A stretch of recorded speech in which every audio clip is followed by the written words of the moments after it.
La Genèse, chapitre 22. Après ces choses, Dieu mit Abraham à l'épreuve et lui dit, « Abraham » Et il répondit, « Me voici. » Dieu dit, « Prends ton fils, ton unique, celui que tu aimes, Isaac. Va-t'en au pays de Mojira, et là, offre-le en holocauste sur l'une des montagnes que je te dirai. » Abraham se leva de bon matin, sella son âne et prit avec lui 2 serviteurs et son fils Isaac. Il fendit du bois pour l'holocauste et partit pour aller au lieu que Dieu lui avait dit. Le 3e jour, Abraham, levant les yeux, vit le lieu de loin. Et Abraham dit à ses serviteurs, « Restez ici avec l'âne.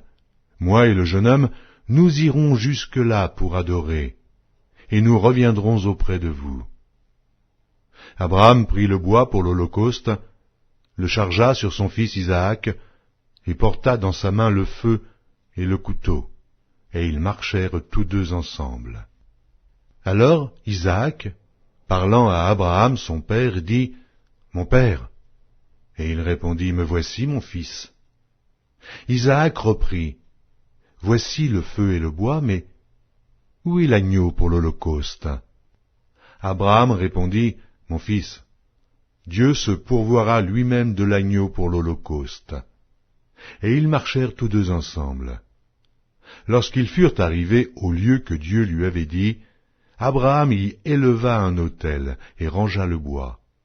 Il lia son fils Isaac et le mit sur l'autel par-dessus le bois. Puis Abraham étendit la main et prit le couteau pour égorger son fils.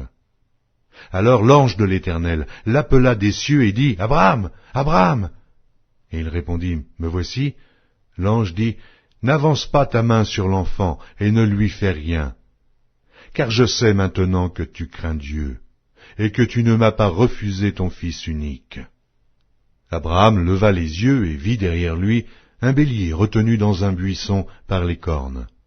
Et Abraham alla prendre le bélier et l'offrit en holocauste à la place de son fils. Abraham donna à ce lieu le nom de Jéhovah-Jireh. C'est pourquoi l'on dit aujourd'hui, à la montagne de l'Éternel, il sera pourvu. L'ange de l'Éternel appela une seconde fois Abraham des cieux et dit, « Je le jure par moi-même, parole de l'Éternel, parce que tu as fait cela et que tu n'as pas refusé ton fils, ton unique.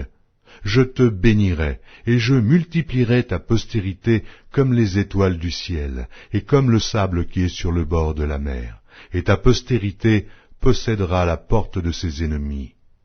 Toutes les nations de la terre seront bénies en ta postérité, parce que tu as obéi à ma voix. » Abraham étant retourné vers ses serviteurs, ils se levèrent et s'en allèrent ensemble à Beer-shéba, car Abraham demeurait à Beer-shéba.